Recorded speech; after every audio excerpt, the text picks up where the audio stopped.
నమస్కారం అండి. This is hashtag you.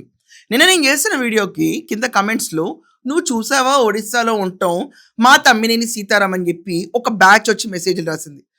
మీరు చూస్తానే ఉండండి.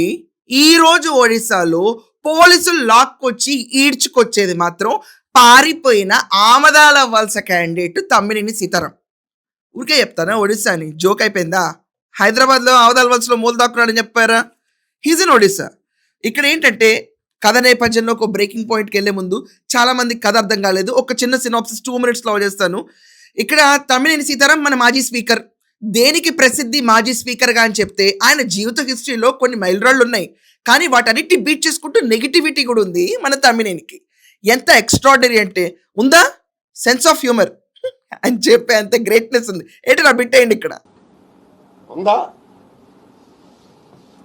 సెన్స్ ఆఫ్ హ్యూమర్ ఉందా? సో ఈ సెన్స్ ఆఫ్ హ్యూమర్‌కి మొత్తం జోక్ బాక్స్ బద్దలైపోయింది. సో ఇప్పుడు ఏమైందంటే తమ్మినేని సీతారాం 900 గజాల స్థలం ఎక్కడ ఇది మనం చూసుకుంటే శ్రీకాకుళంలో బలగా అన్న ప్లేస్‌లో ఇక్కడ అందవరపు గోవిందరాజులు గారి భూమి. ఆయన హైదరాబాద్‌లో ఉంటారు. ఆయన భూమి పైన కన్నేసి ఆ భూమి చాలా ఖరీదటండి. ఎన్ని కోట్లో నాకు తెలీదు. నిన్న నేను 4, 5 అనుకున్నాను. కాదని చాలామంది రాస్తున్నారు. వందల్లో ఉందా ఎంత ఉందో నాకు తెలీదు మరి. సో ఈ అందవరపు గోవిందరాజులు గారి భూమి పైన కన్నేసేసి ఆయన చనిపోయాడు హోచ్ అని చెప్పి డెత్ సర్టిఫికేట్ ఫోర్జరీ చేయించాడు మన తమ్మినేని సీతారాం. చేయించిన దెబ్బకి ఇంకా ఏం చేశాడు? ఇదంతా కాదని ఒరిస్సా నుంచి ఒక మహిళని తీసుకొచ్చాడు. ఆమె పేరే అదబాల రజని. సో అదబాల రజని ఈ సోకాల్డ్ అందవరపు గోవిందరాజులు గారికి ఒక ఏకైక పుత్రిక అని చెప్పి ఆమె పేరు మీద ఆస్తి ట్రాన్స్ఫర్ చేసి దాన్ని ఈ సోకాల్డ్ తమ్మినేని సీతారాం గారి కొడుకు తమ్మినేని చిరంజీవి పేరు మీద ఈ ఆస్తి మొత్తం రాన్ చేసుకుని స్వాహా అందాం అనుకున్నాడు. దెబ్బకి మన గోవిందరాజు గారు ఒక్కసారి ఉలికిపడ్డారు. నా భూమి ఎక్కడ అని.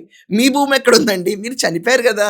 మీ కూతురు ఇక్కడ చూసుకుంటే ఈ పేరు కూడా భలే ఉంటుందండి. అదబాల రజనీ పేరు నుంచి రజనీ ఏమో తీసుకెళ్ళి సీతారాం గారి కొడుకు అమ్మేసింది కదా అన్నారు. షాక్ తిన్నాడు ఆయన. నా కూతురు ఎక్కడి నుంచి వచ్చింది? అసలు నా కూతురే లేరు బ్రో అని చెప్పి ఆయన కంప్లైంట్ ఇచ్చారు. కంప్లైంట్ ఇస్తే ఏమైంది? మొత్తం ఫ్రాడ్ ఫేక్ అని చెప్పి రియలైజ్ అయిపోయి కేసు నమోదైపోయింది. కేసు నమోదవటంలో ఏమైంది? 13 మంది పైన కేసు నమోదైంది. 8 మందిని అరెస్ట్ చేశారు. దీంట్లో 5 పరారు. దాంట్లో తమ్మినేని సీతారాం, మిసెస్ సీతారాం, చిరంజీవి, తమ్మినేని వీళ్ళందరూ పరారులో ఉన్నారు. పరారులో ఉంటే పోలీసులు ఎతికి పట్టుకుందాం అని డిసైడ్ అయ్యారు. సో పట్టుకుందాం అంటే చాలామంది అంటారు మన మాజీ స్పీకర్ కదా, కాన్స్టిట్యూషనల్ పోస్ట్లో ఉన్నాడు కదా అంటే అలా బిహేవ్ చేశాడా? ఎక్కడన్నా? ఆ ఫేస్లో అరగెన్స్ ఎలా ఉండేది? వేరే sense of humour man. Common sense అనే వారు కూడా చెప్పలేడు. ఆ క్యాండిడేట్ చంద్రబాబు నాయుడు గారిని ఎటులా చిన్న మొక్కేయండి.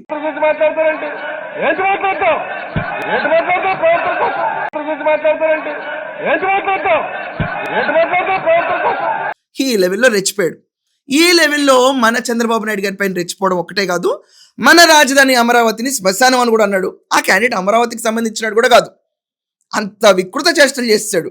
ప్రతి ఒక్కరిని సస్పెండ్, ఫ్లోర్ నుంచి సస్పెండ్. ఏంటి జమోరే మొహంలో నవ్వు చూడటానికి. చివరికి ఏమైంది? ఈరోజు అయితేనే నవ్వుల పాలైపోయాడు. మొత్తం పోలీసులు అందరూ ఎత్తుకుతున్నారు సీతారాం కోసం. ఒకప్పుడు నిజంగా యువ నాయకుడిలాగా 1982లో రామారావు గారు పార్టీ పెడితే వచ్చిన క్యాండిడేటు.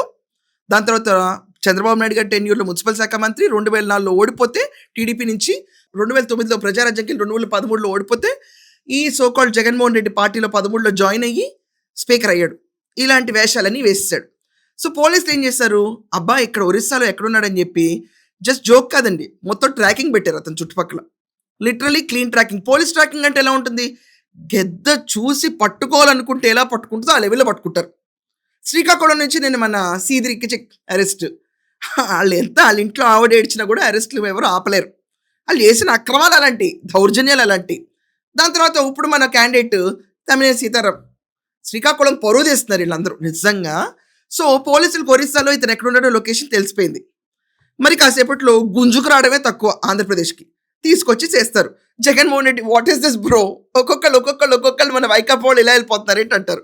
కానీ వీళ్ళు చేసిన అక్రమాల గురించి ఎక్కడ నిమిషం చర్చించడు. అతను చర్చిస్తే ఎంత, చర్చించకపోతే ఎంత, చట్టం తన పని చేసుకుంటా పోతూ ఉంటుంది. నిన్న కోర్టులో కూడా వేసాడండి క్వాష్ ద కేసు అని చెప్పి. జడ్జెస్ అన్నారు కోర్టులో, ఏంటా క్వాష్, కావాలంటే యాంటిసిపేటరీ బెయిల్ వేసుకొని. ఆ బెయిల్ వచ్చే లోపే ఇక్కడ సీదిరి అప్పలరాజు కూడా 29వ తారీఖు దాకా బెయిల్ పిటిషన్ ఉందండి. యాక్చువల్గా పాపం ఆయన హియరింగ్, పాపం అంటుంది తప్పు, ఆయన వెళ్ళిపోయాడు. సో ఈ క్యాండిడేట్ బెయిల్ వేసుకున్నప్పు ఈరోజు సాయంకాలం కల్లా విశ్వనాక్ మీరు చూస్తూ ఉండండి. ఒరిస్సాలో తేలిన మన మాజీ. సో ఏమంటారు? వచ్చిన తర్వాత ఇతను మళ్ళీ వచ్చే ఎన్నికల్లో నుంచుంటే ఆవదాల వలసలో చిరంజీవిని, సీతారాంని జనాలు ఆదరిస్తారా, లేకపోతే పక్కలాడుకో అని అంటారా? దీని గురించి మీ ఒపీనియన్ ఖచ్చితంగా రండి. That's all for now. Thank you.